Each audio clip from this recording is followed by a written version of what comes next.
All right. Okay, I think I am recording now. Yes. Yeah.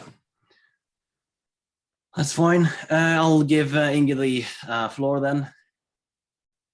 All right. Let's just start by saying welcome, everybody. We're now going to have a small debate, discussion, hopefully a conversation about veganism and the fact of killing animals for food and related issues. This all started out when Christoffer and Amos made a video discussing these topics on YouTube. And then Samuel and Paula watched this and thought they had a lot of points there they wanted to discuss for them. So I'm just going to give the word now to Christoffer and ask him to explain what happened. Thank you. Right, good afternoon, everyone. So just a little bit about myself first. My name is Christoffer Dohlen. I'm a Norwegian student studying philosophy at the University of Oslo.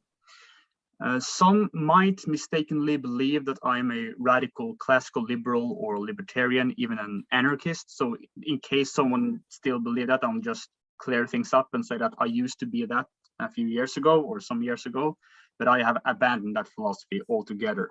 So I'm not a libertarian or anarchist anymore. I would rather describe myself as a traditionalist conservative, and I support classical natural law theory in tradition of Aristotle, St. Thomas Aquinas. I'm also a traditional Catholic, so people know that as well. And to put it very briefly, I believe that it is morally acceptable in itself to kill animals for food, and that therefore veganism as an ethical position is false. And that is what we'll be discussing in this conversation. Okay, so I have a Norwegian YouTube channel, which is currently called Christoffer Dohlen Official Channel, which you'll find by just typing that in on YouTube. And for the past 18 months or so, at least somewhat over a year, I've been making videos with Amos Zweig here through digital means, through Zoom primarily, discussing many issues in philosophy, ethics, politics, etc. And he and I made a video not that long ago where we discussed veganism and why we did not support that vegan philosophy that it's wrong to kill animals. We rather say, no, it's actually in itself acceptable to kill animals, and we discussed that. So yes, that's a little bit about me and my channel. All right, thank you. I guess Amos can do the next presentation. Yes, thank you very much. So my name is Amos Zweig. I studied mechanical engineering, and I am currently working as an author and writing a book on the rise and fall of civilizations. And yes, as Christoffer said, we made YouTube videos together for over a year now. And yeah, I don't want to go into the details of our video now. I think we can do that in the discussion. Yeah, there's not really much more to say about me. I also have a YouTube channel. I will put the link in the description. And yeah, so the next person can present themselves. Perfect. Then we move on to Paula. Yeah, right. So Paula is my name. Most people just know me as Vegan Dragon due to this horrible Norwegian pronounced name in different languages. Anyways, I basically make content around surrounding veganism, but also videos out and about nature, strolling, adventurous type of stuff, but also some other type of videos, of course. I saw this video, but Christoffer and I go even further back, I think that 2 or 3 years ago, when we actually had discussions about veganism in the past, and I wanted to debate in them. And we decided that we were going to subscribe to each other's channels so we know a little bit more about each other's opinion. But it took some time till there was anything vegan related. But once I saw that video, I was thinking in my head that I didn't really understand most of the arguments used, because if I feel as if I use words differently than Christoffer and Amos does, in which they use one certain word and I don't really know what they mean about a certain word. And I feel like their position is just totally arbitrary. So I just wanted to see if if they have a really a consistent position with regards to like what really vegans actually believe in, and also within like the rules of philosophy, basically. Yeah, perfect, good. Then I guess Samuel will go next. Yeah, hey everybody, my name is Samuel Rostøl, which is also an awkward name to say in English. The last one is at least. I am a full-time animal rights activist, and I've been doing debates on veganism for quite a while. Not too many things on YouTube or anything else, but I do have a Facebook page where I share my thoughts. It was Per Ola who shared the video of the debate with me. And after seeing it, I thought that it would be a good thing to talk about, because for me, at least from my viewpoint, there are a lot of things there that needs to be further debated than just two people basically agreeing with each other from the first point on. And obviously my stance is that animals should not be used for food or clothes or anything, and that we should leave them alone. And that is the only moral thing to do. And I'm looking forward for this debate and to see if we can get anywhere close to each other, rather than just being on two different pages. Super, thanks. My name is Inge. My last name, Madshaven. Welcome to this debate. I think that's a nice introduction. And I don't know, who wanna go first? So what do vegans really believe? Is that a good place to start? Yeah, maybe Samuel could start with that one, because he's like a representative. Well, sure, yeah, I can take touch on that. Like for vegans, our stance is quite simple. We have, as a humanity, we've now evolved past the point where we needed to use animals for any reasons at all. Of course, that's not true for all places in the world, but it's definitely true for us who live in the more developed parts of the world. And it follows then logically that we should simply not.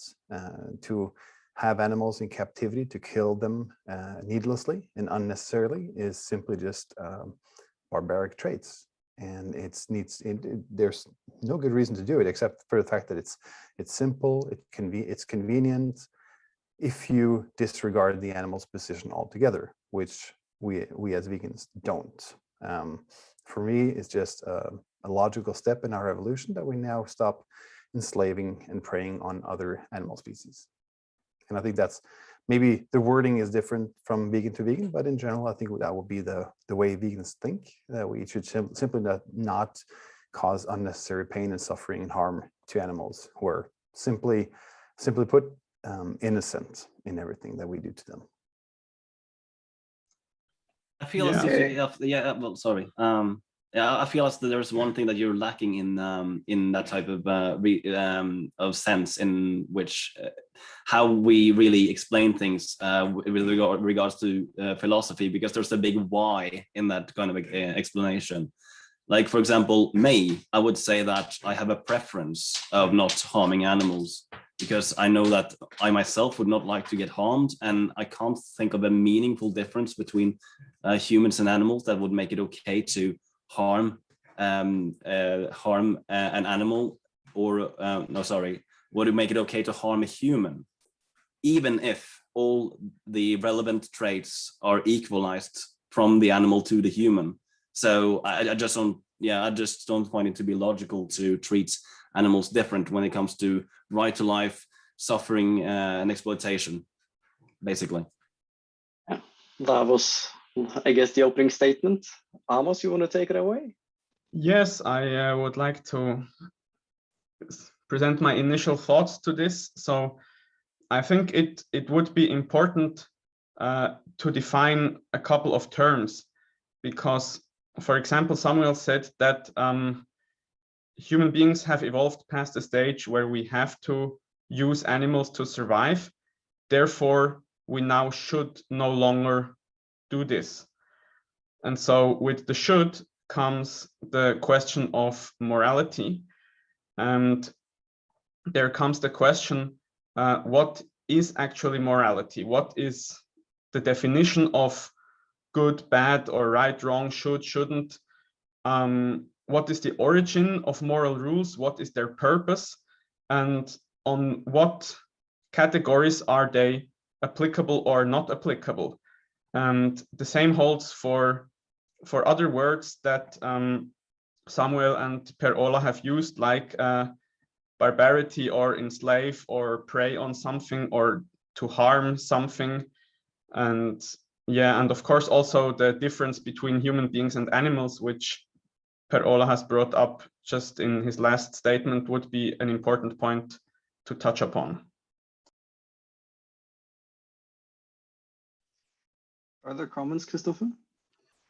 Right, yes, so interesting points being brought up that can of course be discussed a lot, and I would sort of have the same approach as Amos, that this goes to the issues of moral philosophy.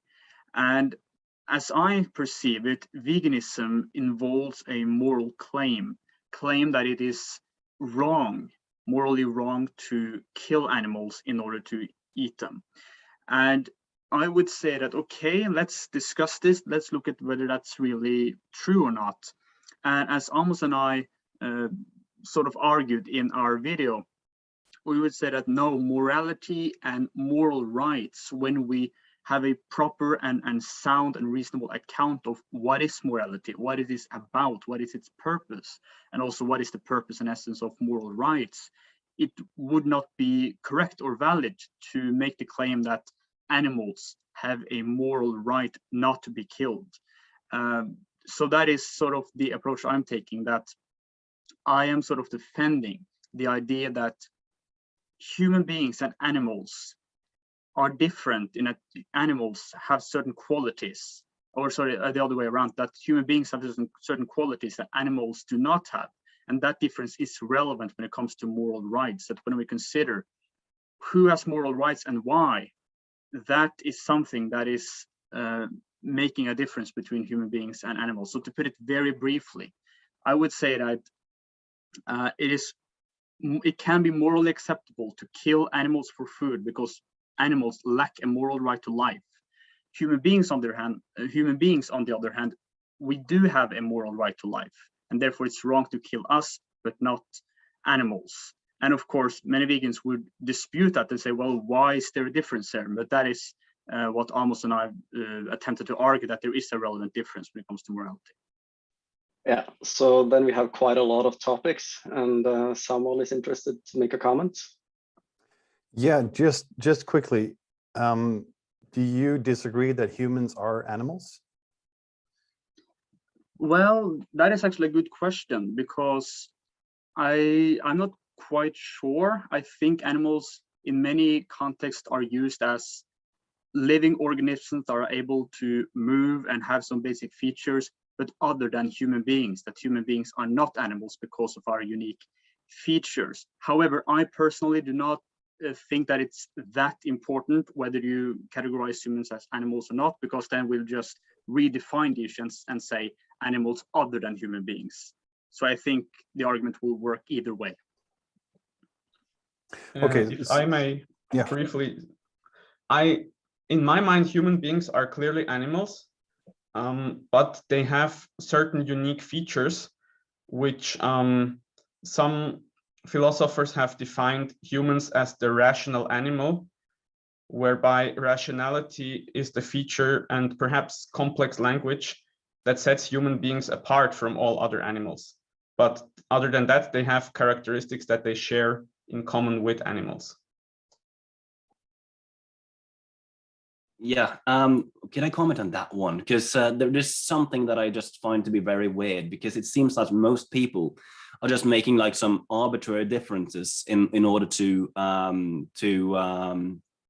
make a moral justification. And mostly they just point to that we are very different from many other animals. But the main main reason we are very different from most other animals is because we've basically killed off everyone that looks like us. But it also seems like you're simply saying we are us and nobody else is like us. So we are the only ones who have rights because we are the ones who grant rights. We are the one who have the definition of, or the power of definition, because we are the ones who created the words rights or created the words morals. And it just, for me, it doesn't make sense at all. It doesn't sound logical that just because we are of a different species and have different traits, then we have more value. Because if you look at, for example, like certain animals have far greater vision than we have. Some animals have far greater hearing than we have. Some animals have far greater perception of reality than we have, and hear and see different things that we do. We are the only species on this planet who has been for over 100 years now consistently been destroying everything around us. So why are we the kind of benchmark that kind of, why are we put on the top? If you look away from a religious perspective, and then I know that that's we are different on this, but if you look away from the idea that God created us as super compared to everything else, how are we better? Why should our kind of perspective on ourselves, our selfish perspective on ourselves, define how we can treat other living beings? So here I think it would be very natural for me to bring up why I would say that there is a difference between human beings and other animals here. And it goes back to, okay, what is moral rights and morality all about, as Amos brought up? And I would argue that morality is about making free choices to do what is good for oneself. So in other words, morality is about having an agent with the capacity to make free choices, having free will, choose between right and wrong, and is able to freely and rationally choose to do something that is good for that agent.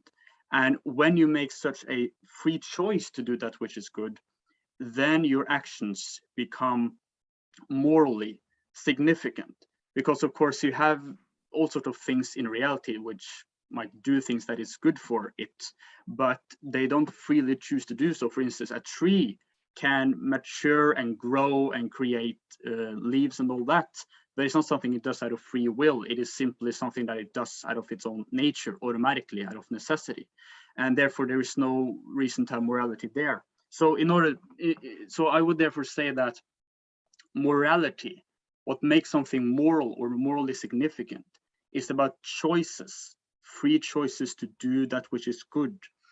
And therefore, in order to be a being which has moral significance, you must have the inherent capacity or potential for free will. In other words, you need to have the capacity to make moral goods. Moral goods are goods which have a moral character, and they have that moral character because the agent is making a free choice to do good and choose between good and bad. And since we human beings have free will, we can choose between right and wrong. We have the capacity to actualize moral goods or moral virtues, if you will, like prudence, fortitude, temperance, patience, and justice. So I would therefore say, when it comes to moral rights is about protecting an agent in his pursuit of realizing moral goods. So contrary to what some vegan philosophers might say, the purpose of moral rights is not to protect a being simply from death or even from simply not experiencing pain. It's rather about protecting an agent in realizing moral goods, which presupposes free will and the ability to choose between right and wrong. And this is a feature we see with human beings and not animals or other animals. So of course, this argument I could elaborate and explain more, but that's at least why I maintain what I maintain to some extent. I think it's a good and interesting start. And I do think that Samuel and Paula would agree with a lot of that, except from the difference between humans to other animals. So what's the significance you would place there, Samuel? Well, I think, first of all, I think it's interesting that morality is about enabling other humans to do what they want. That is basically what you're saying, if I understand you correctly, and that those things that we should do should be good things. It's about making free choices, and then you kind of just claim that animals do not have any kind of free will, basically reducing them to robots who act simply upon instincts. And I know for a fact that this is not true. So there's a lot of presuppositions here that I don't agree with. And also, if morality is only around humans, then we have created a loophole that will never include other species at all. So it will be moral then to harm other animals if we are not harmed by it ourselves. It would be moral to stab pigs in the back if we feel some kind of pleasure or if we gain something from it. And I would say that that's not true. And I mean, humans can choose to do good things with our moral agency, but we are not. We are, like, in general, we are destroying the planet and we are killing other beings, which are not good actions. Except if you think that killing and harming non-humans is by default action that has no moral value at all. And it just doesn't make sense to me at all. If I may respond to that, there are a couple of points that come up here. First, I would just have to mention that I disagree with this notion that we are killing and destroying the whole planet around us. I don't agree with that. And also, we could perhaps discuss the harming of animals for other purposes than eating them at a later point. I think Christoffer and I agree that this is immoral, though we agree probably for different reasons. So I think we should stay on the point of killing animals in order to eat them. And the question of morality, and I agree with, to some sense, with things that you have said, that it doesn't make sense to say human beings have rationality, therefore it's okay for us to kill other animals or not care about them. That's not the point that Christoffer and I are making. The point is that morality is a human concept, and it's not that we simply define that morality only pertains to humans and thereby create a loophole, as you put it, Samuel, but it's that from the nature or from the inherent characteristics of humans as compared to other animals, we believe that it follows that morality only applies to human beings. And there are, I will just briefly try to explain why I believe this to be the case. So, yeah, as Christoffer mentioned, human beings have the capacity of free will. Now, yeah, I would be interested in your knowledge about free will of other animals. To my knowledge, it is that animals act more on instinct, but I'm open to learn something new. But the point is, be that as it may, human beings discuss through conversation with each other how they should or should not behave. You don't see other animals discussing rules of behavior, and also, like, the idea of a contract or an agreement. I like to make this example. I cannot make a contract with my mouse, with the mouse that lives in the basement of my house, that I will not kill it if it will not eat my food that I have put there in the basement. The mouse will just eat whatever it wants and breed however it can. And there isn't this possibility of agreeing on certain behaviors as human beings do when they live together in groups. So yeah, that's maybe a start why I feel that morality applies only to human beings, not by definition, but from the characteristics that distinguish human beings from animals. Yeah, but Amos, you do realize that that other animals also have two sides of their brain, right? There's not only the one part that is all about emotions and instincts. They also have a rational part of their brain. Yes. Yeah. So wouldn't it be logical to say that they also have some kind of ration? Okay. I don't know. I mean, they do have two parts of their brain. I would certainly agree with that. but I don't know what goes on in the mind of an animal. And I don't think that this so far is a convincing argument.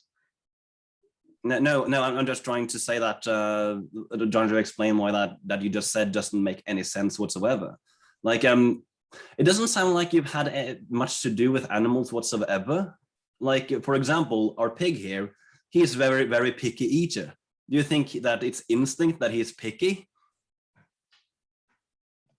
Well, if I could comment here, I would say that it is true that we can see some very fascinating things that animals do, apart from also instinct. For instance, just to speak about emotion as well, you can see animals who have children or offspring, and they have a strong affection for that offspring. There are, for instance, stories about elephants who sacrifice a lot in order to help a small elephant from dying or drowning and things like that. And that's very fantastic and beautiful and fascinating to look at. And also I have heard about some instances of, I think, birds or something that are able to solve some tasks, and there have been done experiments with that. And that seemed very interesting and fascinating. But I failed to see here some evidence that they have therefore the ability to make moral choices and to choose between right and wrong. It seems that animals, they act either based on instinct or some emotion or affection, but it takes a completely other power, an intellectual power, in order to abstractly understand right from wrong and be able to even restrain your feelings and sensations, etc., in order to make choices, rational choices, and comprehend morality. And this is something we see with human beings and not animals. That's also why we don't hold animals morally accountable for doing things. We don't hold a lion morally accountable for attacking a human being or other animals, even though that's very tragic if that happens. It's simply something blind does out of its own nature. But human beings are held morally accountable because we have free will. We can abstractly understand right from wrong. So even if we see animals doing interesting things, that's not the same as being a moral agent.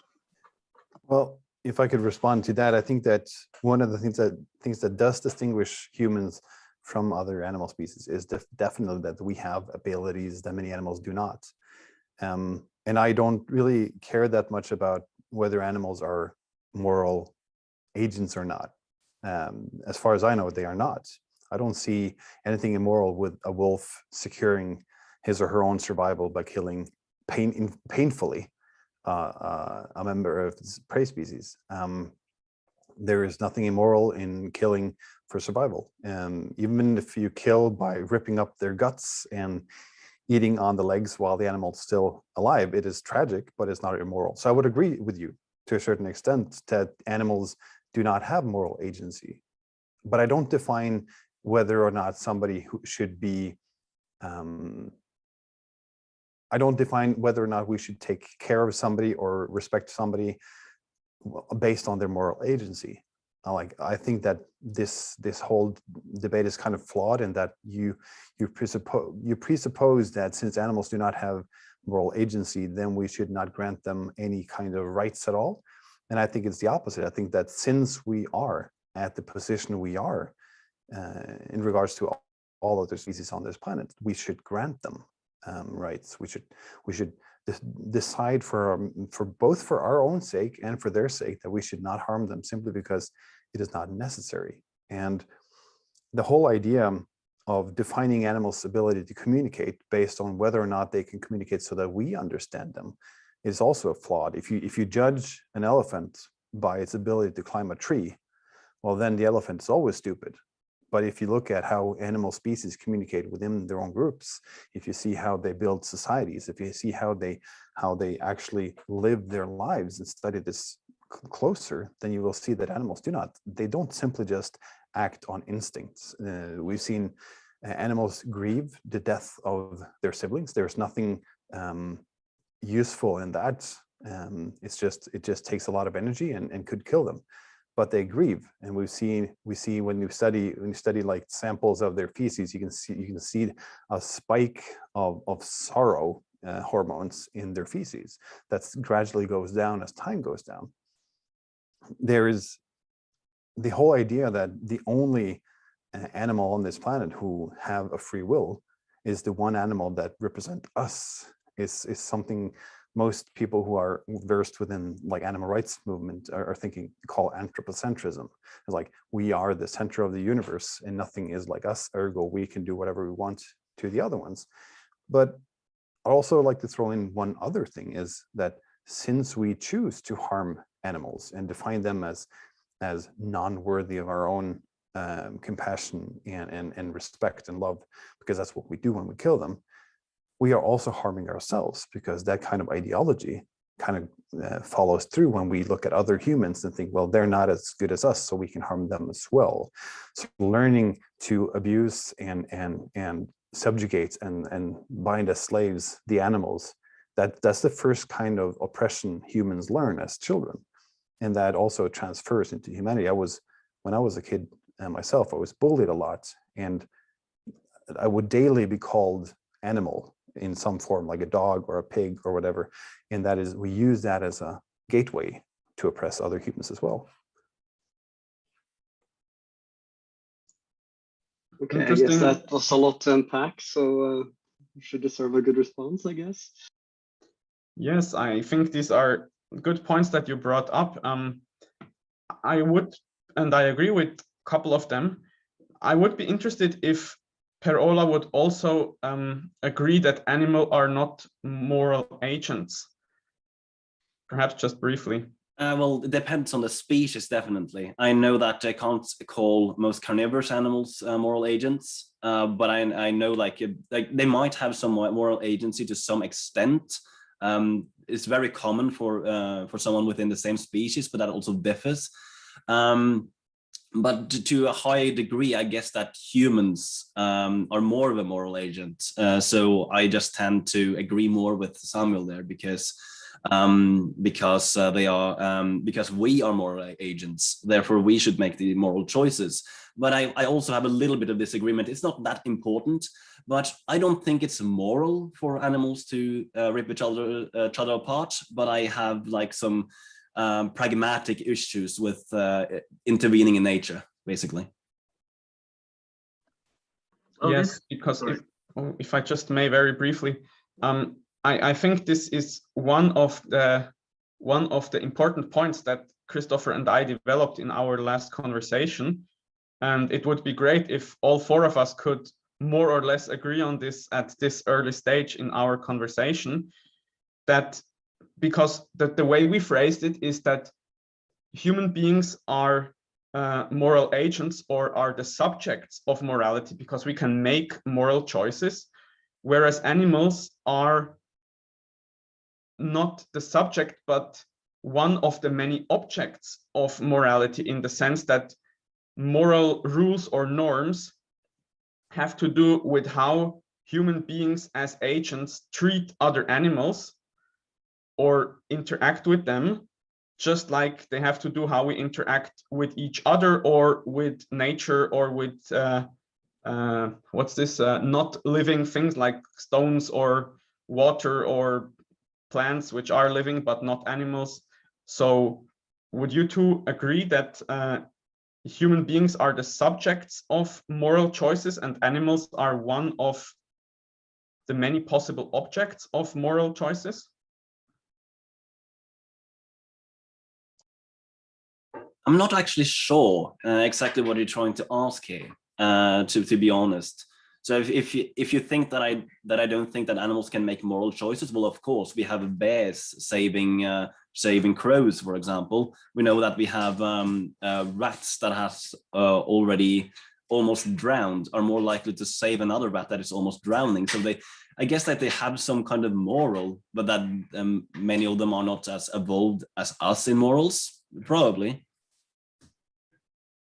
Yeah, I could chime in on that. I think that it's hard to understand exactly what you're asking, but if you're asking if humans are basically who defines what moral is, and that we kind of like branch out our understanding of what moral is on all other beings, and of course that's true. We are the inventors of our human language, so there is no other animal on this species that speaks our language, and thus this discussion is mainly for humans. But I think I might have misunderstood the question. Yeah, no, the question is because you said that, for example, animals are not moral agents, but we human beings are moral agents, and therefore we should still grant animals the same rights or a certain set of rights that we grant other human beings, because we as human beings are moral agents. So the point would be that it is the human being who thinks in terms of rights and thinks in terms of morality, and then the question whether or how we should treat animals or not treat animals is a moral question pertaining to human beings. Like you said, it doesn't pertain to a wolf, the question of that he shouldn't kill his prey by inflicting a lot of pain on it. Okay, I think I understand you better now. What I think is that if you look at nature, there is almost no species that will kill another species unless it's necessary. The wolf in nature, well, it does change when it meets tame animals, but in nature, it's really true that a wolf will chase after an animal if it's not necessary for him or her to eat. And I think that this could be interpreted as moral or simply just energy effectiveness. And we humans have kind of transcended that as well. We can now keep animals as our slaves and kill them as we want. And it's energy effective for me as an individual to buy a pack of meats compared to buy 1 kilogram of whatever, like salad or whatever. But I think that in terms of rights, I think just, or morals, I just think that I don't really care about the wording that we use. I just think that we should not be assholes to other beings and basically behave with a sense of kindness. And by enslaving and keeping them captive and killing them, we are doing the opposite of that. And we can look just upon like our own development as humans. If we want to be as prosperous as possible, then empathy and community has been one of the main ways to do that. And killing animals just defeats that purpose. Yeah, Sorry, and if I can, oh, sorry. No, just go ahead. Okay, yeah. What I'm thinking throughout this is that moral agency is important because, well, to that one who is or has moral agency. So it doesn't make sense for me to harm anyone because I myself has moral agency. So even though you might have some kind of animals or some kind of like infant child that doesn't have moral agency, it doesn't make sense for me to kill them.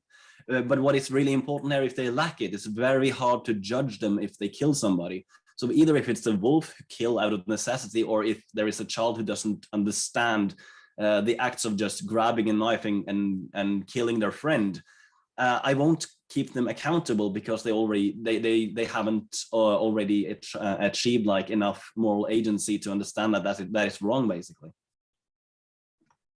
So many points were brought up here, and I will start by saying that one of the very core things that I am defending is that moral rights are entrusted to those who have the potential to promote moral goods, in other words, moral agents. And I would say that apart from this principle, it doesn't make sense to grant someone a moral right. And this is, I would say, a problem for vegans. One can ask them, on what basis would you grant animals the right to life? It is not about the ability to promote moral goods. Then what is it? And some would try to argue, well, it's about the capacity or the condition of not feeling harm or not feeling pain or even not feeling death, that sentience or the ability to feel pain, that should be the basis of moral rights. But there is nothing morally significant with just the ability to feel pain itself. It's simply, yeah, it's something you can experience, but morality doesn't arise from that. Rather, we see that morality arises from choices, rational choices made. That is what makes a choice or an action morally significant. And if you don't have that, if you don't base moral rights on protecting an agent in his quest for promoting moral virtues or moral goods, there is no basis for moral rights. So it doesn't make sense to say that an animal, other than human being at least, can have moral rights, because there is no moral agency. There is nothing for that animal to have the potential to promote when it comes to morality. So even if we have cases of animals doing things based on affection or feeling, I think you mentioned, Per Ola, some ice bears to save the life of another type of species. I don't exactly recall, but something along those lines. Brown bear, yeah. Brown bear, yes. I would say that, well, that's very interesting and fascinating, but this is accounted for by them having some sort of emotion or affection. And there is no evidence there of having an intellectual grasp of distinguishing between right and wrong, and therefore no basis for morality or moral rights at all. So that's why it's rational to grant moral rights in moral agency. And this is important. This is not simply a bias toward human beings, an example of speciesism. The idea that we simply we simply grant ourselves human moral rights and not other animals because we are humans and we have a bias toward ourselves. That's not the issue. We are presenting a rational, logical account for moral rights, objective moral rights and morality. And apart from this position, there is no rational basis to grant morality. Well, I would first of all start by saying that I completely disagree with the last sentence that you said. You said that this has nothing to do with speciesism and nothing to do with with biases towards our own species, but you are defining, you are making definitions for morality that only suits the species that you belong to. So I think that you are doing the complete opposite of what you're saying that you are. You are defining, you are basing it on, I am a human and this is how I perceive the world, ergo I will create a definition that suits me perfectly. But we could also, and this is a question to both of you, Amos and Christoffer, we could look away from the idea of the moral right to live, as you speak about, and let's ignore that for a second and say that we don't have that power of definition of other animals or living animals' rights to live. Maybe we should ask the opposite question: what gives us the right to take away life from other living animals?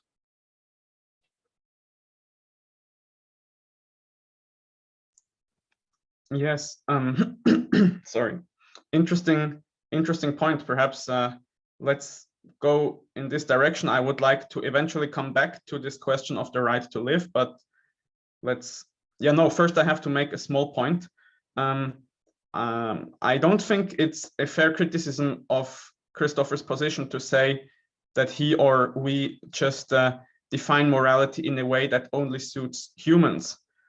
If I say birds can fly and human beings cannot fly, this is not a arbitrary definition in the sense of wanting to favor some kind of species over another, but it's simply a fact that follows from the characteristics of the object in question. And so this would go to this point that you said you want to leave for the moment, but I still think it's important. On the question of what gives us the right to kill another animal, I think the point is basically nourishment. So we see all throughout nature that different kind of animal species eat other kind of animal or plant species. A plant also doesn't want to be eaten. It probably would, if you can think in that way, it is striving to grow. And if you start to eat it, then you actually work against its inbuilt goal.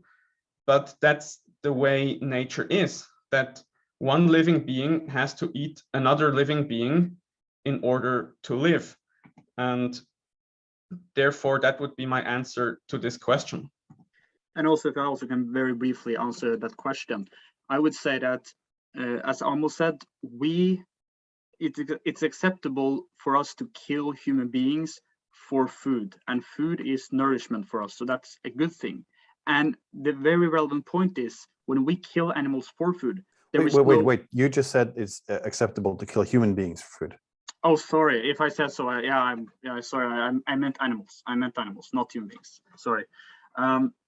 It's okay to kill animals for food because it gives something good for us, namely nourishment, and there is no moral right being violated. So if we fail to give animals a basis for moral rights, well, if we kill them, there is no right being violated. So that's why it's okay for us to kill them for food, but it's not okay to kill human beings for food because we have the moral right to life. I have a question there, because I can sort of agree to the fact that you don't violate somebody else's moral rights if you kill something that is not a moral agent. But does that mean that it's a moral good? You mean that the end in question, food or nourishment, if that is a moral good or not? No, I mean that if you as a moral agent, a subject, I think you called it, while you have the animals and you would call them objects, can you act on an object as you like and still be moral?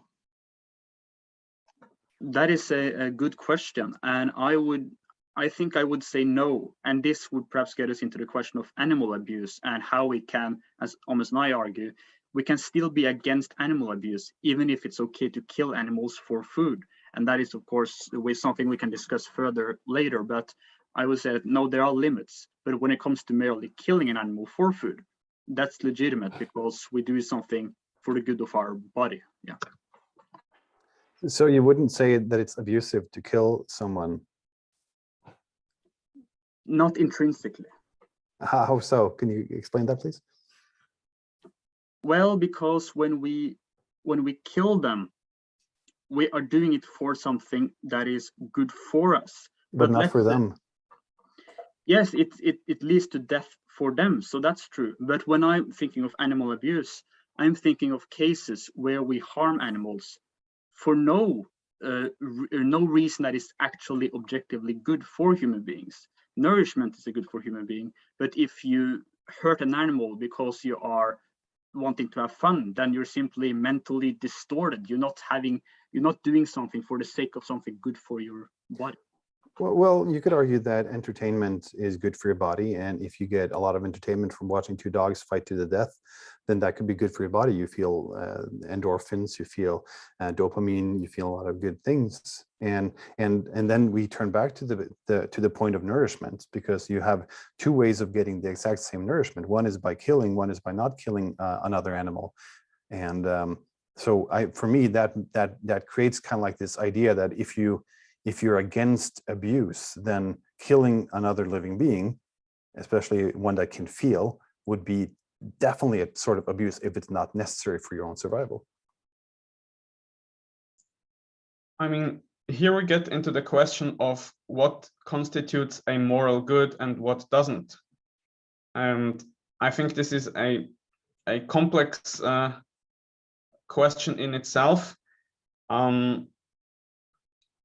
Of course, as you just did, Samuel, some people do argue that feeling any kind of pleasure is a good, but I think both Christoffer and I would argue that just the fact of experiencing a pleasurable sensation is not a moral good, but what is or isn't a moral good comes from the question of what is actually the nature of a human being in this question, and what is kind of conducing to fulfilling the definition of one's nature as best as possible. So yeah, it's difficult to answer this briefly, but we'll get into a big question there.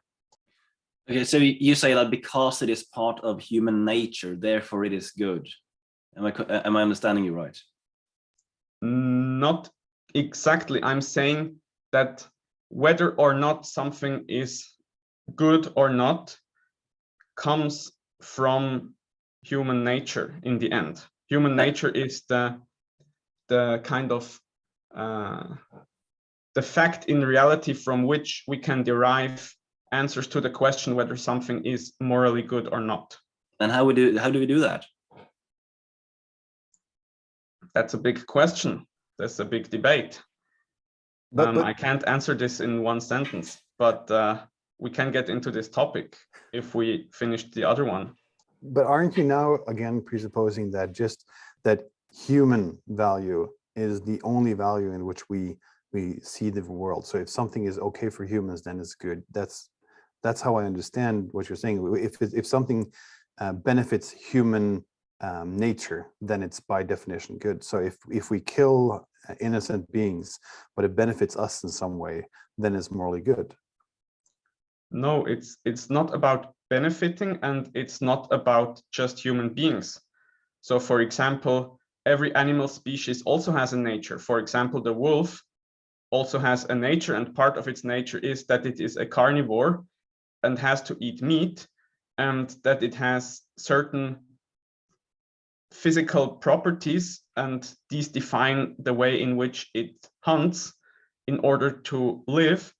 And so a good wolf is a wolf that hunts successfully, whereas a bad wolf is one who cannot hunt successfully and therefore dies. So the question of whether something is a good instance of this category to which it belongs is not limited to humans at all. Okay, good. Then I understand you better. So then the question comes back to, since we have two sources of nutrients, one that does cause suffering and pain to millions and billions of individuals, and one that does not. How is it more moral for humans to eat animals? Or how is it moral for humans to eat animals when we don't have to? Because it's not in our nature to necessarily eat animals when we don't have to. If I could answer that before you, almost, if that's okay. Yeah, I would say that, okay, even if for the sake of the argument, we grant that it's possible to live healthy and be sufficiently nourished without ever eating an animal, even if we grant that for the sake of the argument, it would still be true that it is a good to eat animal food, because that animal food, it's still good for the body. To take another example of this, take for instance an apple. To eat apples is also good for your body. However, I suppose it could be possible to live your entire life and still be healthy without ever eating apples. But still, just because there are alternatives doesn't mean that what you're doing necessarily is bad. And you mentioned, Samuel, well, there is relevant in that in the one case, we are hurting billions of lives, but in the other case, we don't hurt billions of lives. However, my argument, as I have argued to now, would be that, well, again, animals do not have a moral right to life due to this argument I was defending. Therefore, that's not an issue. If animals did have a moral right to life, then absolutely, we shouldn't eat animal food and we should choose the alternative.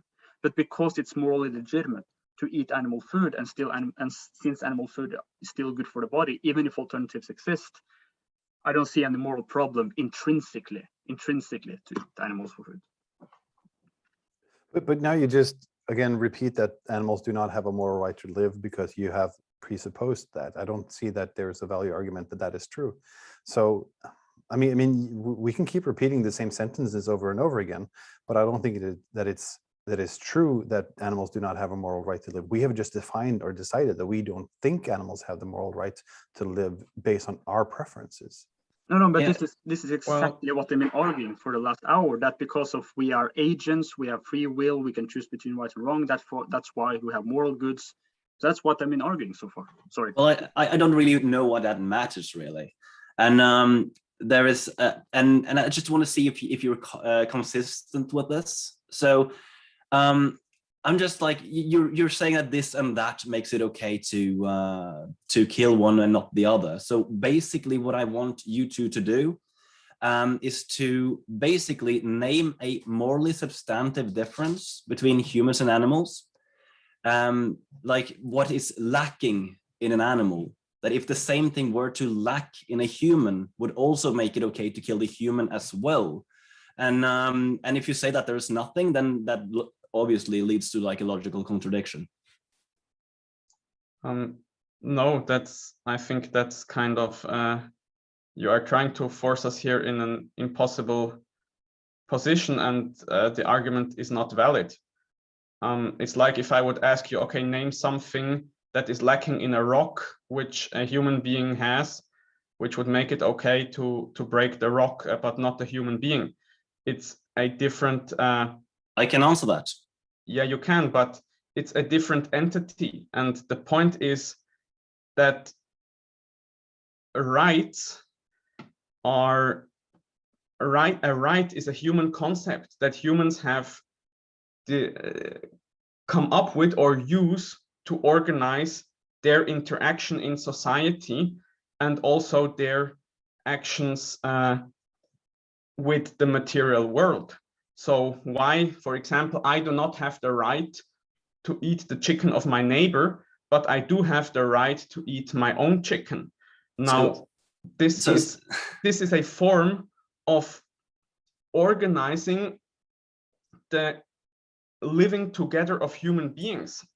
And therefore, a right is a concept which only pertains to human beings or to moral subjects, and not to moral objects. And so that would be my criterion why there is a fundamental difference here, and a difference that is important. Yeah, well, the relevance of my question, then you must accept that if we didn't grant humans rights, then it would be morally okay to kill humans as well. Yes, but that's why we have this concept of rights. Okay. So really, so if we go into a separate world where everything is equal to how it is in our world, except we haven't granted rights, you wouldn't see a problem with people killing other people in that world. Again, this is kind of a trick question, because... No, it's not. Yes, because it's not like we live in a kind of world and then we arbitrarily define and grant rights, just like I can, I don't know, draw something on this piece of wood here, or I could not do it. But the fact that human beings live together and the rules by which they can or cannot live together is not just arbitrary. And so it's not just an arbitrary grant that I or anyone else can make to say, this person now has a right to life. This is a concept that we use to organize our interaction. It's not just a definition that can or cannot be made as I please. Well, then I think it's more useful to just try and figure out why it makes sense to give humans rights and not animals, then, instead of just saying, oh, we have rights. May I jump in quickly here just to say that you defined Per Olla's first question as a trick question, and it's to a certain degree that's true. I think that it is a way to see a way to kind of like draw out the differences that we grant or that we see between humans and other animals that distinguish us as the only one who should have moral rights or rights in all. And since you cannot answer that question, you basically just prove that it is the fact that we did this, that we are the ones to make the decisions, that we are the ones with the definition power, and that have those rights. So the defining fact that makes us the recipient of the right to live is the fact that we're humans. That is basically, since you cannot answer that question, or since you won't answer that question, what is the difference that makes us the recipient of rights? So then it's just like, it just proves the point that, well, it's just simply the fact that we're humans. So I would perhaps answer somewhat differently than Amos here. Sorry, Amos. Because I would say, yes, it's a valid question. And my answer would be that the relevant difference between human beings and animals is the capacity to make moral choices. The capacity to make moral choices. That is the relevant difference, because if you have the capacity to make moral choices, and in other words, realize moral goods or moral virtues, then we have a basis for moral rights in that being. But if we have a being that does not have that capacity, there is no granting of moral rights. That's why human beings have moral rights, but not animals. So if we have humans who cannot reciprocate those values, then it's okay to kill those humans. If human beings in this hypothetical world did not have the capacity, inherent potential for moral goods, then that my argument would fail. But there are certain humans, I'm sorry, but there are certain humans that do not have that capacity in this world that we live in right now. Yeah, you're thinking of infants and like that? No, people with severe brain damage, people with different impairments that they simply do not reciprocate any kind of moral rights. They just act according to their own ways. There are definitely a lot of humans who do not follow into your definition of moral rights then. We don't even have to take like people who have brain damage or mentally disabled. We have people who are psychopaths who don't have those abilities, for example. Right. Okay. So this is I suppose you would also, some would say the same about infants as well, that they also lack moral ability as well. Okay. So my answer to this would be that it is true for some human beings, they are not able to actualize moral goods because something external is blocking them, such as a severe mental disability or something like that. However, they have still the inherent potential within themselves. Not everyone. Yes, I would say that they have the potential, but it's something blocking that potential from being actualized. So by virtue of the fact that they are human beings, they have a morally significant nature, because that nature in its nature literally have the capacity for moral choices. It's true that some human beings are not able to actualize those choices. Something is blocking them or preventing them from actually doing it, but the potential is still grounded in their very being. How do you define that? Sorry? How do you define that the potential is there? It's just simply, again, because they are human beings, which is, again, circular logic. You're just saying because humans, thus rights, and rights because humans. I mean, I don't see anything else than her circular logic here. Oh, it's based on just facts about human nature. To take an example, we know that infants lack certain qualities that adult human beings have. However, it's still true that that infant has potential qualities that later will be actualized as the infant matures and becomes an adult.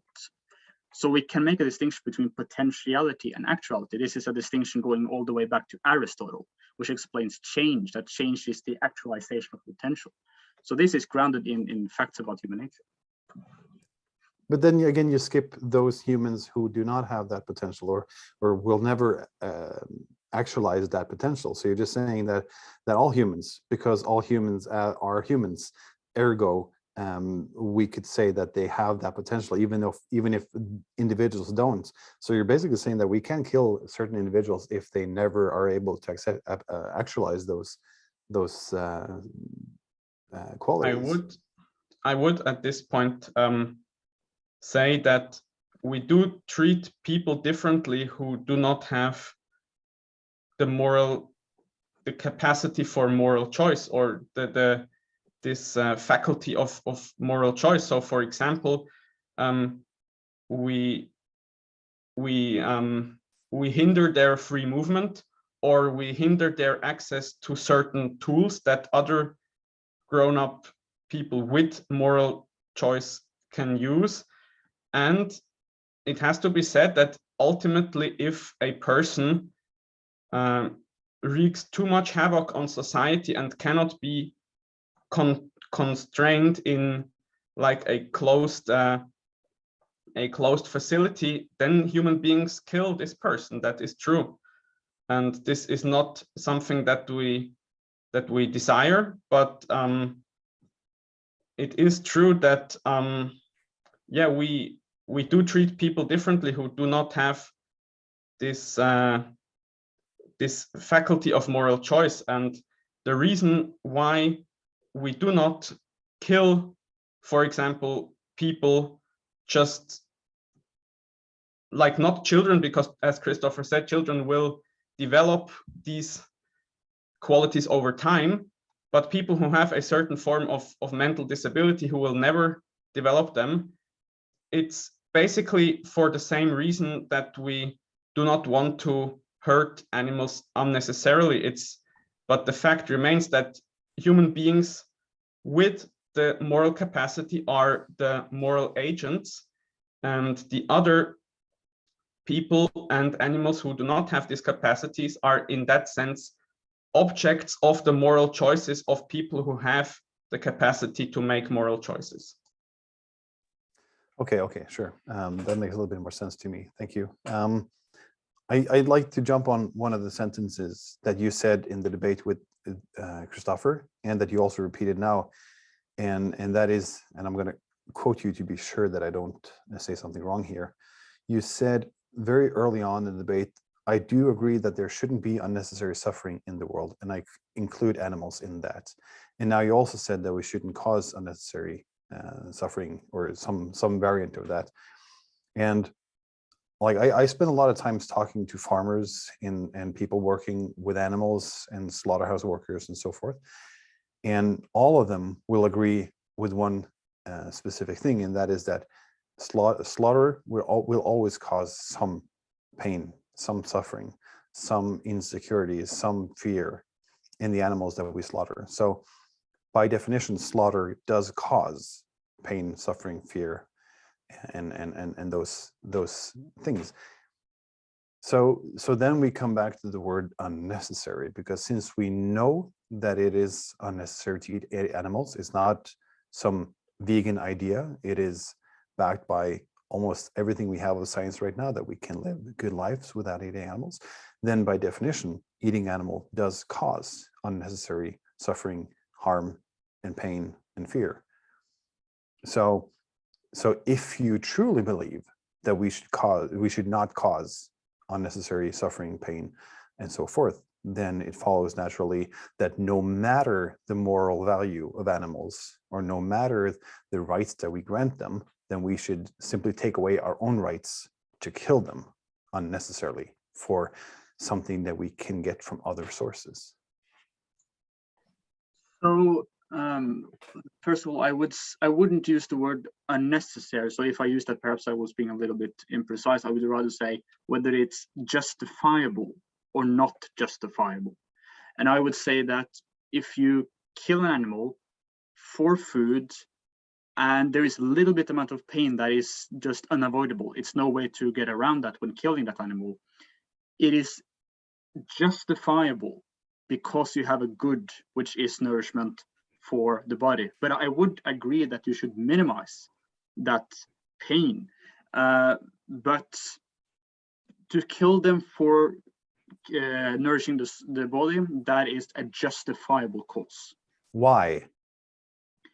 Because it is a good for our body, it's nourishment. But that nourishment is available from other sources. So we are now causing pain and suffering and fear in other living individuals that is just unnecessary. So you're just saying it is because we gain from it. Again, it's like a circular logic, like I get something back from it, so there's no moral value to doing it. So it's again, yeah, I would say, supposing. To be brief, I would say 2 criteria for it to be justifiable. Number 1, it is good for the body. And again, as I said earlier, it's good even if there are alternatives, just as it's good to eat apples, even if you can live your whole life without ever eating apples. And second, if there is no right being violated. If animals did have a moral right to life, then my argument would completely fail. But I have argued that animals do not have a moral right to life. That's why nourishment, even if alternatives exist, is justifiable. I would like to make a comment. Like, I think that if we had seen all animals as moral agents, this discussion would have been quite differently. I think the people here have a bit different views on what are the subjects, what are the objects of morality. However, if you suppose that only humans are the subjects and animals are the objects, and you can suppose that nourishment is good, but On the other hand, you inflict some pain. You do something that is to some amount necessary or unnecessary. How do you grade this pain? Like, there certainly is a scale, like to what's acceptable, and I guess it's a gradual change where it becomes unacceptable. But what do you think about the ways things are done today with the industrial scale farming, with the meat consumption we have today? What do you think about that? We don't have to say that it should be absolutely completely like we do today or nothing at all, but like on the scale between that, well, what do all of you think about that? Can I butt in before Christopher answered that one? Because here we're talking about that in the Western world, there's basically 3 ways that they call anesthesia in farming. One of them is electrical fork, where they basically barbecue their brains till they're unconscious, or they have carbon dioxide, which is painful when you breathe it. It turns into carbonic acid. It's really painful. And then the third one would be bolt gun, which also has its issues where you miss this. Sometimes they wake up with brain damage. Like, there is, in this industry, there is an inevitable consequence that there is an immense amount of suffering. Even if it's like the free range grass-fed, they still all have to go to the same slaughterhouse. You know that there is harm. And in the discussion you had with Amos earlier, you said that it's objectively true, that it's not good for your soul and body to inflict harm. But now when you're buying animal products, you're basically paying for others doing bad things to their soul and body. Yes, there are many points that you brought up, and good points, I think. So first, to the question of Samuel, this is a question on which I am still kind of making up my mind, because the first question is it really true that it's unnecessary to eat animal products at all? Because I know that there are many current research results that say that it is, but science always changes, and especially the what's this word, when the advices that scientists give about how you should eat healthily or not, these things are contradictory. And so also there are different human beings with different digestions, or different I don't know, some can digest something better, others can digest it worse, or they have allergies, or all kinds of different things. So I wouldn't agree that this is just set in stone, that it's completely unnecessary to eat animal products. Can I just chip in quickly there? Yeah. It is true that some individuals needs to eat animal products because they have had surgery or they have some kind of illness. But in general, for human beings, it is adequate in all phases of life to eat a plant-based diet with no animal products at all. And that is undisputable by now. So that you don't know this, of course, I grant you that's not your fault, but it's simply not true what you're saying now. We know that it's possible to live and thrive on a vegan diet. Okay, I will accept that you have this opinion. I'm not sure whether it's true or not, but Can I butt in? I would like to continue actually to Okay. make my point, if that would be okay. Because what I was trying to say is that I do agree with Samuel that, and this is the point that for me is still difficult, and I'm not quite made up my mind.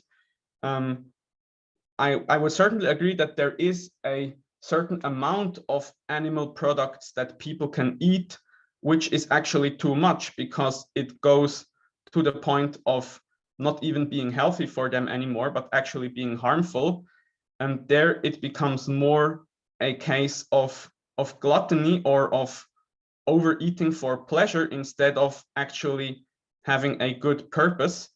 And where exactly this line is about how many, or if at all, I want to eat some animal products to get nourishment from, or none, or more or less, and also the question that Inge brought up about factory killing of animals versus basically having a bunch of chickens and rabbits in my garden. I think these are valid questions, and this line is kind of gradual. And in my mind, since I agree with Christoffer that no right is being violated, it is up to each individual by his own conscience to decide on this question, as in all cases where a right just gives you an acceptable area of action. And within that action, you decide based on your own conscience or reason or different other factors that influence your decision. So I'm just trying to think what I will address first, because multiple points were made here. Yeah, when it comes to industrial farming, I do admit I don't like industrial farming. Modern industrial farming, I don't like that at all. And I would like to have much more, you could say, natural ways of farming animals, or what term you would like to use. But whether you are for and against industrial farming or what you think of it, that's a separate question from whether it is morally acceptable to kill animals for food. And I maintain that it is morally acceptable, because animals do not have a moral right to life. So the question of industrial farming becomes a separate question, and one can really dislike industrial farming, and I don't like industrial farming, and still maintain that no, it's okay to eat meat, for instance. So those are two separate questions. As for whether it is whether there is sufficient scientific evidence that human beings in general can live without eating animal food, I'm skeptical toward that, but I haven't looked into much of the evidence myself, so I'm not going to have I'm not going to defend an opinion there, but I will just say I'm skeptical toward what Samuel is saying there. But again, that will be a separate discussion. And again, if we, for the sake of the argument, grant that premise that okay, it's possible to live without animal food, still animal food is itself good for us, just that it's good for us to eat apples, even if we can live without eating apples.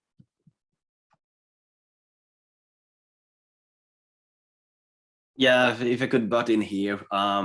So there's one thing, it's not a very huge thing. It's just that the Academy of Nutrition and Dietetics, the biggest dietetics association in the world, has written a peer-reviewed paper that says that vegetarian diets, including vegan diets, are nutritionally adequate for all people of all ages and even for athletes. So yeah, there's just too much, and there are so many people who live their entire lives with vegans and they don't see any major health issues throughout their lives and such. So yeah, there's not really anything to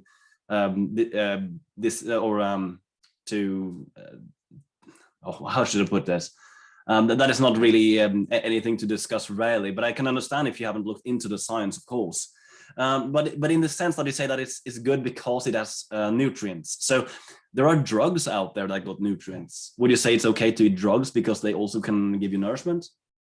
No, because the drugs can harm human beings. But there is no intrinsic harm in eating meat. Well, the major cause of heart disease is due to consumption of animal products. So I mean, I would say if you eat too much of it, or you don't eat enough vegetables and fruits and other things, you have to have a healthy diet overall and not simply have excess. But it's still good in itself to eat meat. I would agree with Christoffer here that eating animal products isn't necessarily bad for the human body if done in moderation. And I think that is a sidetrack of the debate that I'm not interested in delving into. I think that we can maybe we can agree that there are certain levels of evidence to state that we can live fully and good lives without even eating animals, but that is a sidetrack. I think that what I struggle with in this conversation is that you keep repeating that animals do not have the right to live, so that we have the right to take life from them by some kind of automation, as long as it doesn't harm humans. And it just, I think that one of my issues with your video in the first round, and also now, is that you make this claim, but you it is, as far as I can understand, and I'm repeating this now, but it's based on a presupposition that humans are the only species on this planet that has any sort of rights, because we have decided what rights is. So we have the might to treat animals as we decide. So it's basically a might makes rights principle. It's the same as so many other groups of people has used to oppress the ones that they have decided that are less than. So you can look at history and see how did this and that war, how was that justified? Well, it was justified by one side saying that the other side did not have the right to live, or they did not have the right to that land. But it was one side, one powerful side, that decided that the other side did not have something. So they decided to just take it. And that's what we're doing to the animals right now. And that kind of circular logic, that's just, I mean, you can keep repeating it, that animals do not have the right to live because we are the only one with moral agency. But there has been no agreement in this panel that that is true. You just presuppose that is okay, that we accept that, but I do not.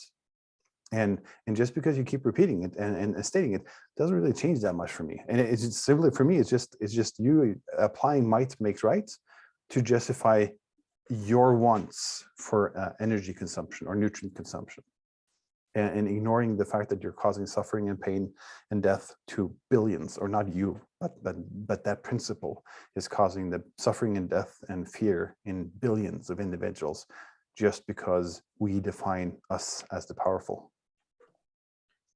I would like to try once more to address this question of yours and to express better why I maintain this position.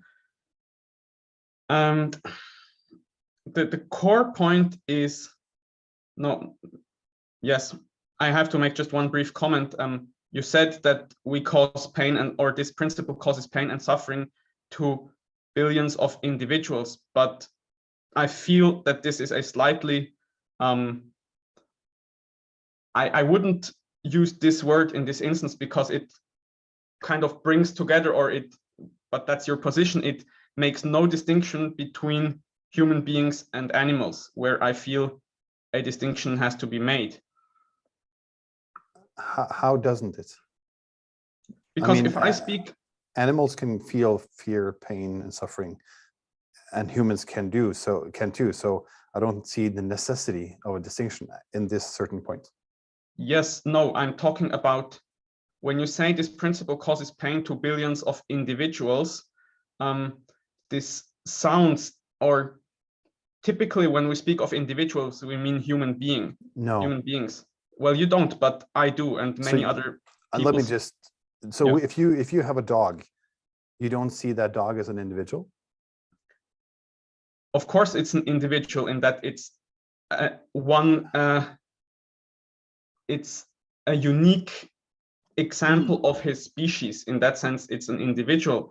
But most people, I feel, use the word individual to mean a human being. But let's keep the definition of the word individual then. It does not mean human being. Can you find a better word to describe? Yes, billions of animals. It causes suffering to billions of animals. Well, we are also animals, so that wouldn't apply then. No, but the point is that the way we use language, because this is something, and I wanted to address your question, but now we're getting into something else, but it's also important. So I feel a little bit frustrating sometimes that many animal rights activists and vegans, in my term of using words, they kind of use words which human beings typically use for interactions with other human beings, and which are loaded with a high emotional content like slavery and oppression and all these kind of words, and then they use them when they speak about animals. And I feel that this is a problem because you are using more just the emotional content of the word that you are using instead of making actually a rational argument for your point. But almost, to be fair, like throughout history, when rights weren't granted to, let's say, black slaves of America, I'm sure they also used loaded words, and I'm sure that many people would say this exact same thing as you. Oh, you use loaded expressions, but I don't see why that is a problem. Well, first of all, just because it was done in the past doesn't mean that it's a good practice for our current conversation, where we are trying to figure out the rational principles, whether it's okay to eat animals or not. No, but I'm talking secondly, about the words used. If I am using loaded words, then please tell me. No. I'm saying that you have a problem with vegans using loaded words. Well, I'm sure that throughout history, people has always had a problem if they themselves are like part of the oppressors, that people use loaded words. Oh, why do you call me why do you use slave owner in the negative, for example? Like, no, this is something we actually don't like, so of course we use loaded words. I can also just add very quickly, I don't think that the word individual is very loaded. I think we could have that debate about the word animal slaves or whatever, but now I simply said that animals are individuals and they are hurt and they're experiencing pain and suffering, and suddenly you turn the debate around because it's too hard for you to envision animals as individuals, and I think that's unfair of you, because I would have accepted that earlier on, but now I simply said that we do cause suffering and pain to millions and billions of individuals. And I do not agree that the word individual is very loaded, just because many humans don't see animals as individuals. So if I could respond to what you said, Samuel Rostøl, I sort of feel that you have been ignoring exactly what I have been arguing for. I'm neither Amos nor myself have been stating that we have a right to moral life, other animals do not, because might makes right. I've not been arguing that at all. My argument is that when we reflect about the nature of morality and the nature of moral goods, we understand and comprehend that morality is about making choices. It's about free choices. It's not simply about sentience or the ability to feel pain. It's about making good choices. That is what morality is all about. That is what the very nature or essence of morality is about. So neither Amos nor I have been stating that, oh, it's because we are powerful and mighty. No, we're making a very metaphysical, or at least I'm making a very metaphysical philosophical argument for why morality and moral rights can only be grounded in being a moral agent with the inherent potential of creating moral goods. And I sort of feel that you have not entirely addressed that argument, because you're stating that, oh, I'm sort of making the might makes right principle, but I've not been arguing that one bit. No, you're not using those words, but you are saying because human, ergo rights, and because we have the capacity to gain from oppressing other individual species, then we can do so. So it is a might makes right principle. It's the application of that principle, but just used in other words. No, because I'm not grounding morality in strength or might. I'm grounding in the ability to make choices, free will, and the abstract comprehension of choosing between right and wrong. And human beings happen to have that feature. So it is this intellectual feature or intellectual power which I am talking about, not might. So one thing is to disagree with my argument, but I feel that you're sort of been ignoring that I'm talking about the nature of morality being about free choices. Do you sort of see my point? I do to a certain degree, but I just think that you're overlooking a lot of the points that are neglecting or that are being in contrast to that. I think that, well, one thing could be, for example, that, well, humans have the capacity of making moral choices, which means that we also have the capacity to do the opposite. Animals do not, ergo they're morally superior because they do not make morally poor choices, which we do. We kill each other, we pollute the planet, we pollute all the systems that make the living for us possible. And I mean, in terms of what species on this planet causes the most damage and eradicates the most other species, we are definitely the worst. So granted then that we are that species that does the most harm, then by definition, we should have the least moral rights to inflict our choices onto others.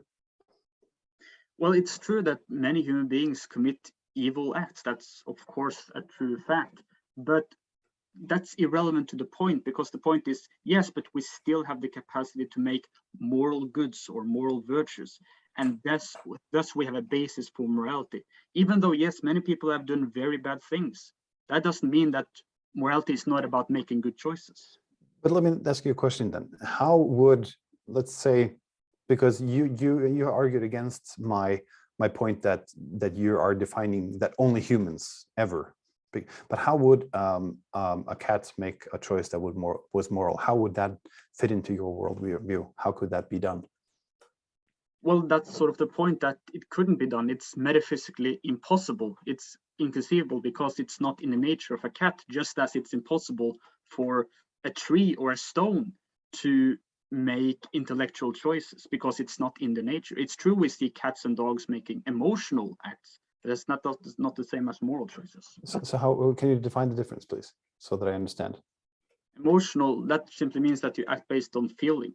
But when you make a moral choice, you can comprehend right versus wrong and make a rational choice about something. You say, okay, I'm doing something that is morally good now.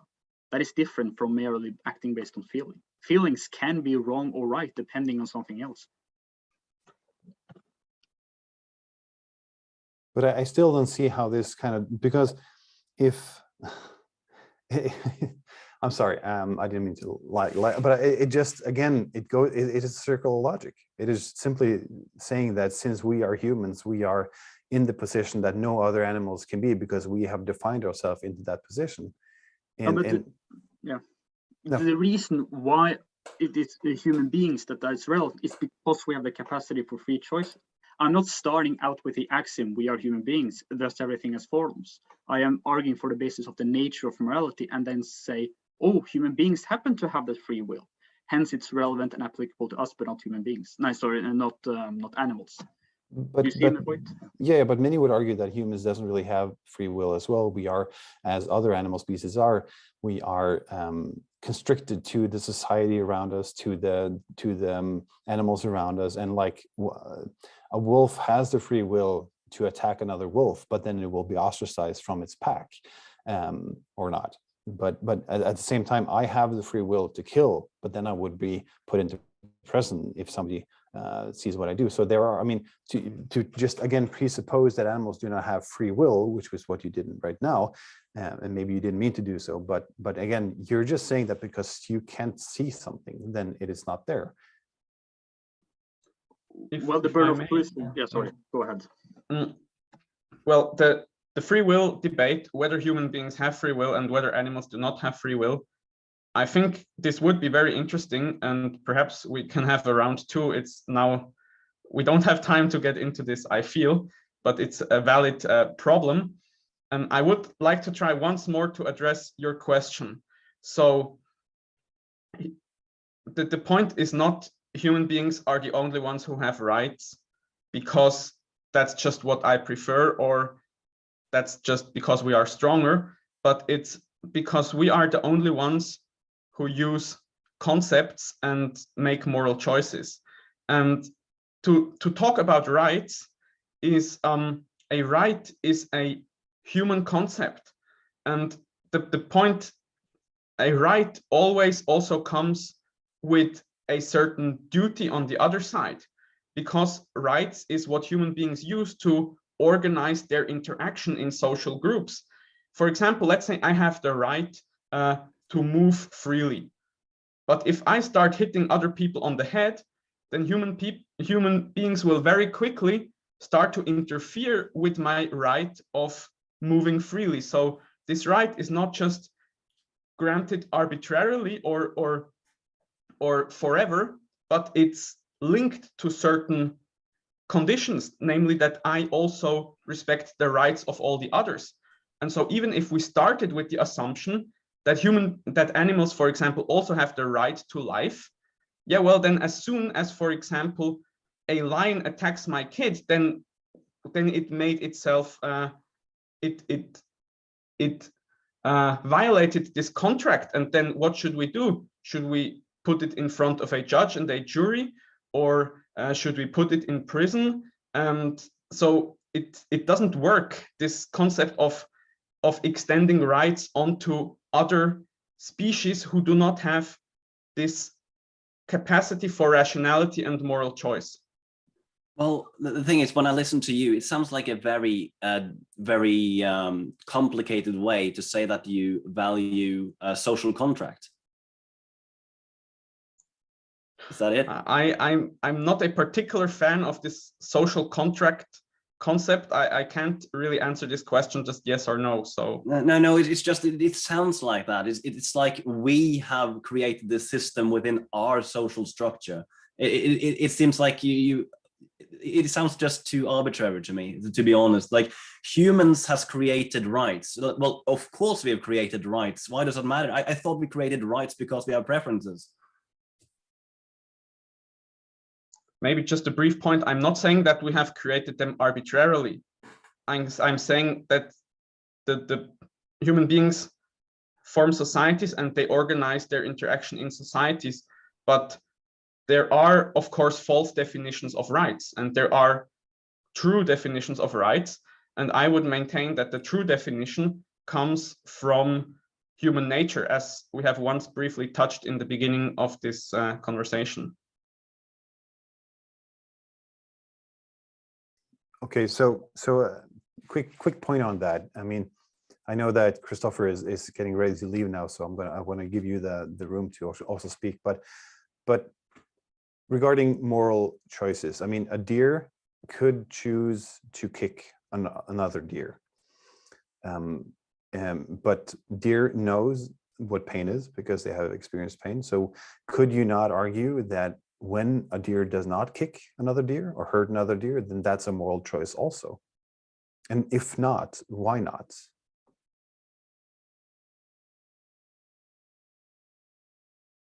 Well, as far as I see, and there is probably the point where you would say that I'm lacking some knowledge of the most modern research results on animals.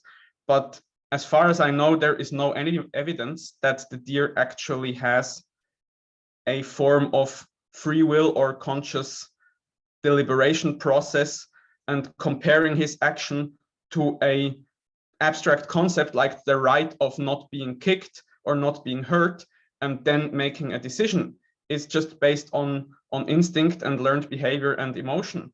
That's at least as far as I know. Well, couldn't you argue that most of the things that we do are based on learned behavior as well? Because I know that if I hit you in the face, that I've learned that causes pain, and I also know that society will punish me if I do so. So the idea that all of our actions are just like some intuitive moral, well, we've learned them from hundreds of thousands of years of evolution and societal development. We have seen that if we live in a society where we kill each other freely, then we have less people. And in a tribal society, that will mean less warriors and less mothers and less people to raise the children. But now as society has evolved, then we need to update the rules so that it fits the rules that we have. We weren't born with the idea that I shouldn't hurt someone, because you can see children hurting other children and learning that it causes pain. So, I mean, wouldn't that go both ways? I would tend to agree. Yes, of course, morality is to a large extent learned. And of course, we have a history of evolution and of trying to figure out the right moral rules to live by. And I would also add that we are by no means finished with this process if you look around the world. But to me, that's not a contradiction of my argument, that we have concepts and abstractions and a deer, to my knowledge, doesn't. But that again just goes to say that we have learned behavior, animals have learned behavior. We just choose to call our learned behavior for morals and ethics and rights and rules. But just because we have a language to describe learned behavior in a different way, then we don't know what animals talk about. We don't know how their communicative skills are. But just because we have a different one with a different set of words that we use, then we could somehow claim the right to kill them. I mean, I don't see the logic in this at all. Yes, if I could comment there. First of all, I have to go in about 14-15 minutes from now, just so you know, 14-15 minutes. Okay, when it comes to learned behavior between animals and human beings, I would say that we see that human beings, we can make intellectual, abstract-based choices. We can understand morality, right from wrong, and as Amos has pointed out, we have the capacity to understand abstract concepts such as rights, duties, and morality itself. But when it comes to animals, we see them acting based on instinct or affection. And yes, they can do things as solving tasks and also in a very primitive sense communicate with each other. But that very primitive sense of communication involved no intellectual communication of concepts. It's rather just making sounds, and then animals act based on hearing specific kinds of sounds. So it's a sensation-based communication, not an intellect-based communication. For instance, a rabbit communicates by stomping on the ground, and then the other rabbits will hear that noise and understand, oh, there is danger, we have to watch out. Well, that's simply a noise that makes them not comprehend, but register sense data, if you want to call it that. That's not the same as communicating words which represent abstract concepts such as justice, prudence, love, chastity, etc. Just a quick note to that, there has been a lot of research on specifically on birds because they have such a big range in vocal capabilities, and that, well, our language is definitely more evolved. Our vocal cords are more evolved in many ways, but they do have different sounds for different things, meaning that they have a language, although it's more primitive than ours. But that doesn't really, I mean, the fact that somebody is more primitive than us doesn't really make a difference here.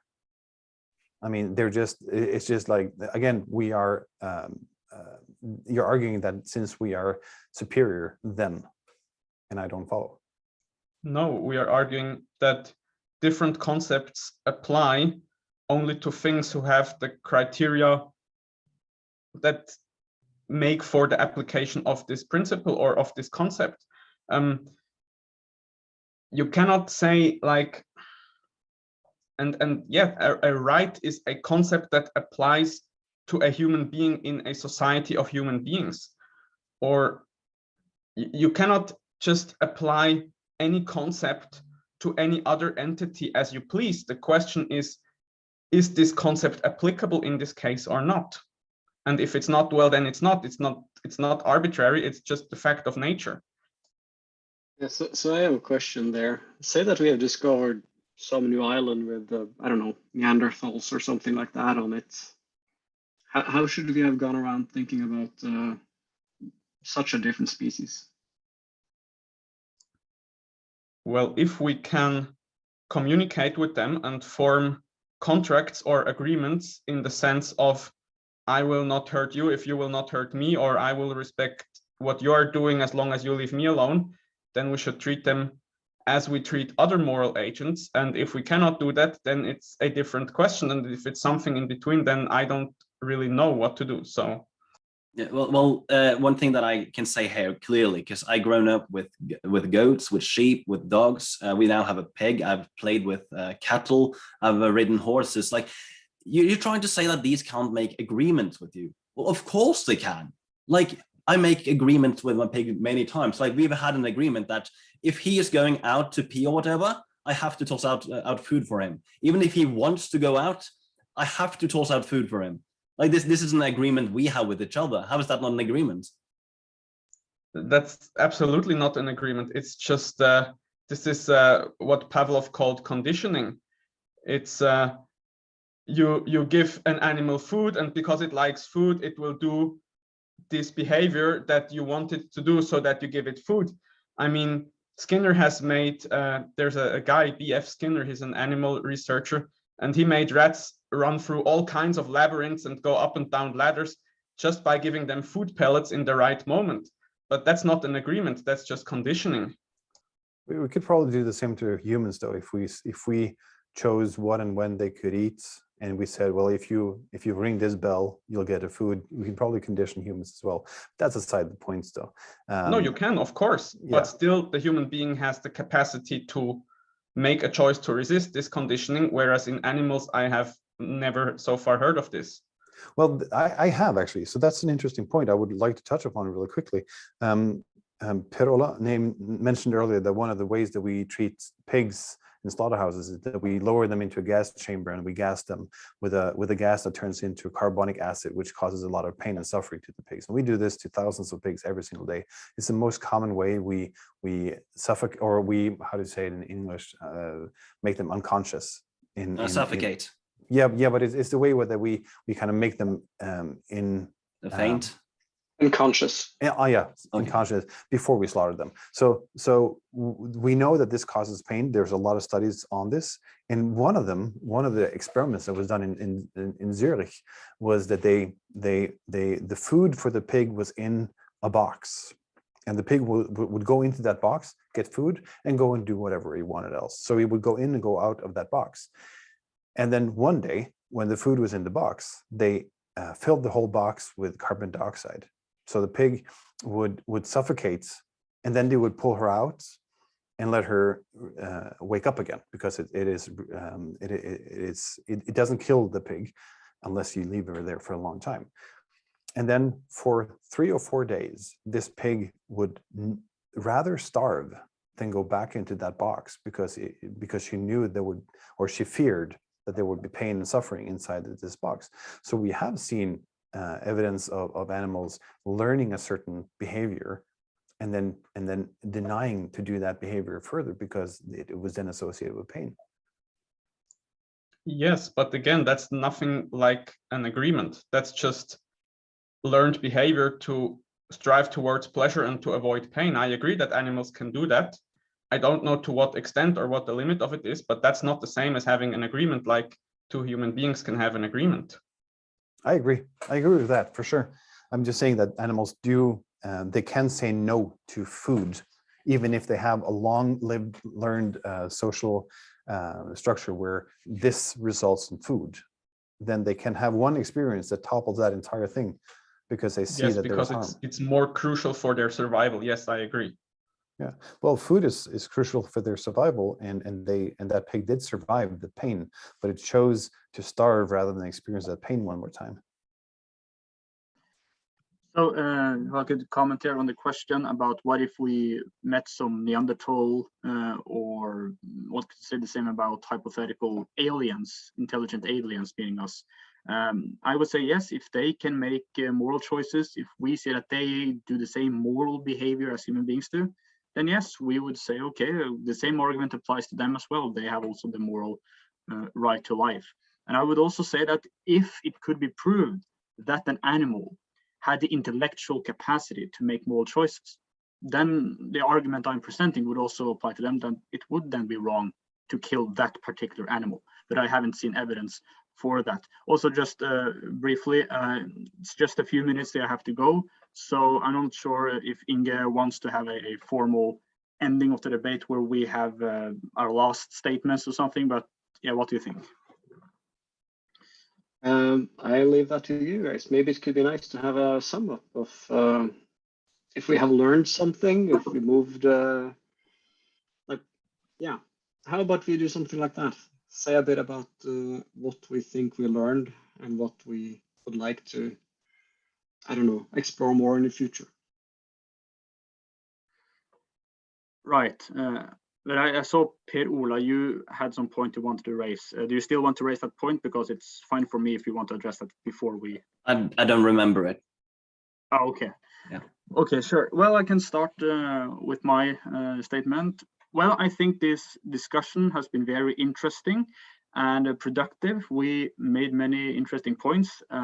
Obviously, we still disagree about veganism and the legitimacy of killing animals for food. But I think this was still a productive conversation. I enjoyed participating in it. And I will also say I'm very open to have a new conversation at another date if everyone here else wants to do so as well about this topic or some other topic. I'm very open to that as well. So yeah, I don't have anything very particular to say about the content of our debate, other than yes, we disagree. We have some other philosophical beliefs, and hopefully you two who are vegans will change your mind in the future. But now we haven't done so, we could say, but it was still a productive and interesting conversation, and I thank you all for participating. And as I said, I am very open to have a new one if everyone desires that.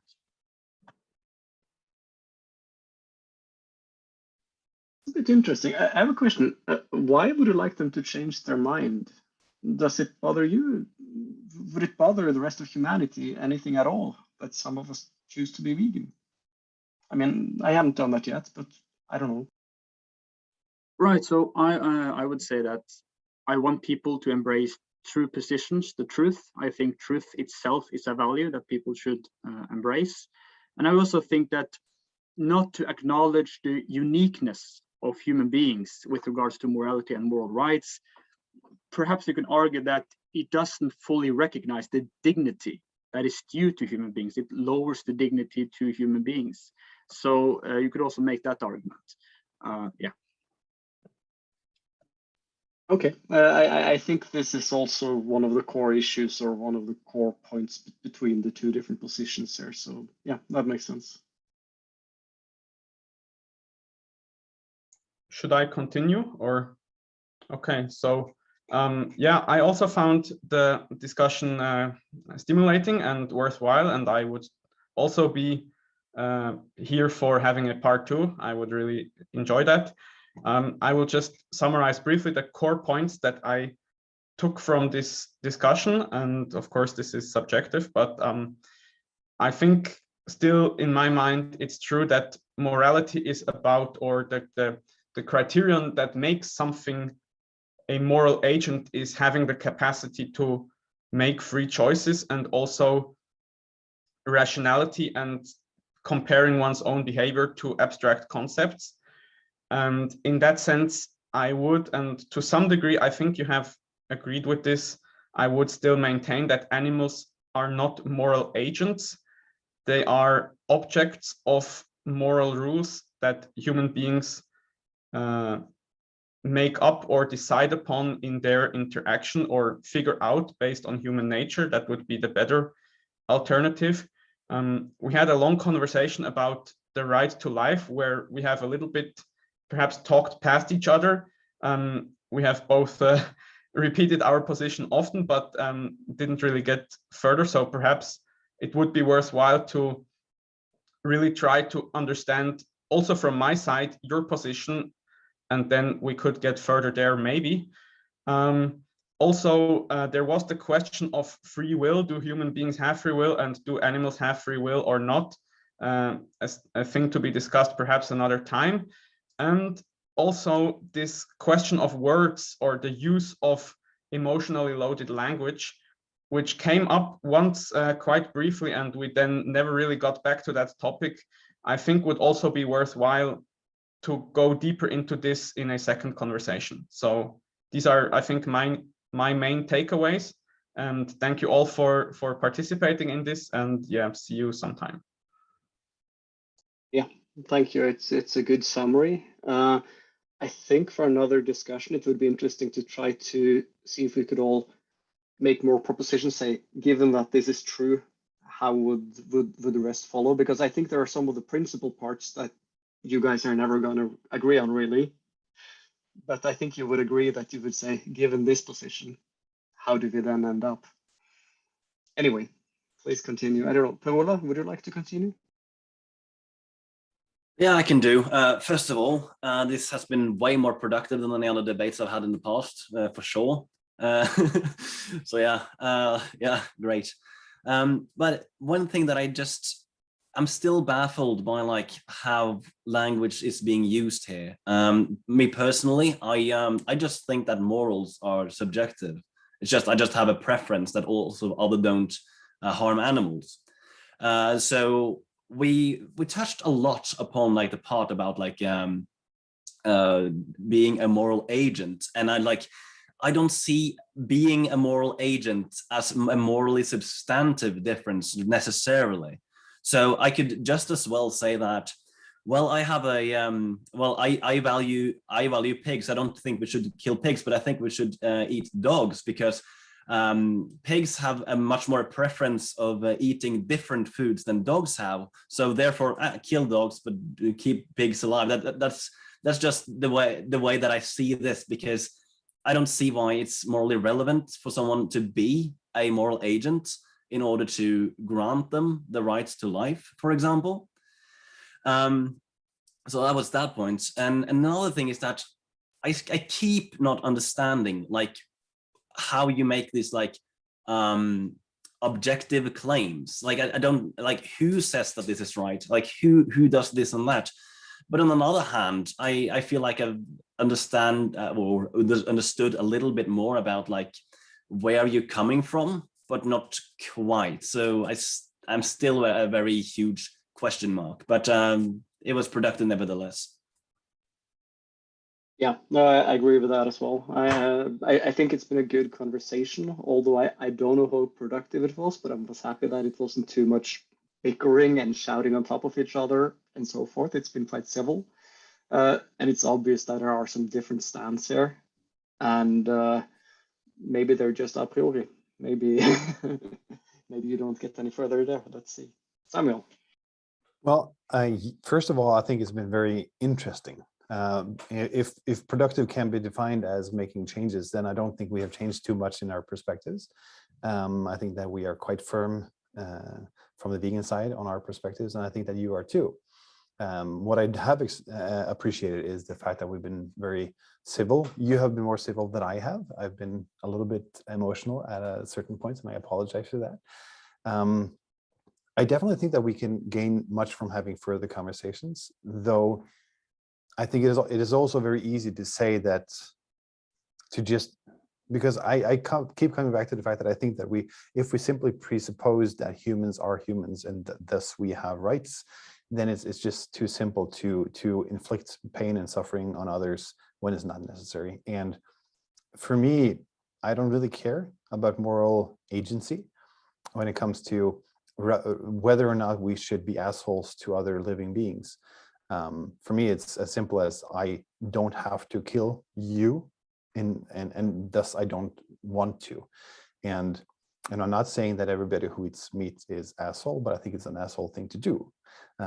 If that's if that's clear enough, even because it's simply, if we see animals as living individuals who has any kind of preference, and we choose to ignore that preference just because it has some value to us, then I just think it's too simple to say that we are humans, they are not, and thus we can do it. And I know that you are arguing that you haven't said that. I just haven't been convinced, but maybe we can do that in the future. So thank you for the conversation and for having interesting points and for being patient to try to explain things that I did not understand, because you did try many times, and I do appreciate that. All right. Everyone happy? Oh, I hope you become vegan in the future. Like yeah. Yeah, well, I'm not sure if I'm happy, but I'm more satisfied than I thought I would be. Yeah. That for sure. That's the best we can hope for, I think. Great. So then I wish you all a good time, and perhaps there will be a part 2, and we can discuss that offline, and yeah, we will see. So yeah. Goodbye, everyone.